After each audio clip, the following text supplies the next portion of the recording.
প্রতিষ্ঠার এক দশকেও নির্মাণ করা যায়নি রাঙ্গামাটি মেডিকেল কলেজের স্থায়ী ক্যাম্পাস। অস্থায়ী ক্যাম্পাসে নানা সংকটের মধ্যেই চলছে একাডেমিক ও দাপ্তরিক কার্যক্রম। জমি অধিগ্রহণ হলেও ঝুলে আছে একনেকের অনুমোদন।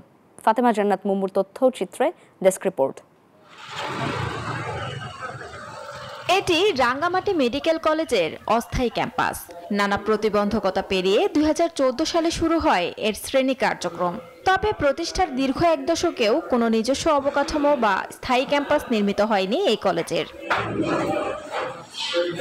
এরই মধ্যে মেডিকেল কলেজের অস্থায়ী ক্যাম্পাসে 11টি ব্যাচের শিক্ষা কার্যক্রম থাকলেও শিক্ষার্থীরা পাচ্ছে না পর্যাপ্ত সুযোগ সুবিধা। ছাত্রাবাস, ল্যাব, শ্রেণীকক্ষ, হলরুম সহ শিক্ষক সংকটের মধ্য দিয়ে চলছে শ্রেণী কার্যক্রম। দীর্ঘদিনের আন্দোলনের পরও স্থায়ী ক্যাম্পাস চালু না হওয়ায় ক্ষোভ বাড়ছে শিক্ষার্থীদের মধ্যে। এই ঈদে জামা জুতো অ্যাক্সেসরিজের ডিসকাউন্ট।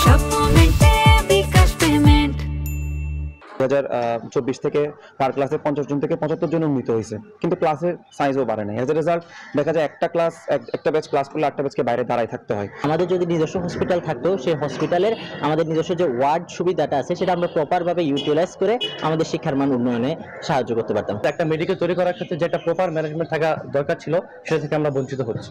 স্থায়ী ক্যাম্পাসের জন্য অধিগ্রহণ করা হয়েছে প্রায় 26 একর জমি। তৈরি হয়েছে নকশাও, কিন্তু একনেকে অনুমোদন না পাওয়ায় আটকে আছে ভবন নির্মাণের কাজ। স্বাস্থ্য মন্ত্রণালয় থেকে বর্তমানে প্ল্যানিং কমিশনে জমা পড়েছে গত ডিসেম্বরে। এরপরে প্রস্তাবনা ওখান থেকে গেছে আমাদের বর্তমান পরিকল্পনা উপদেষ্টা ওয়াহিদুদ্দিন মাহমুদ স্যারের দপ্তরে আছে। ওখান থেকে এটা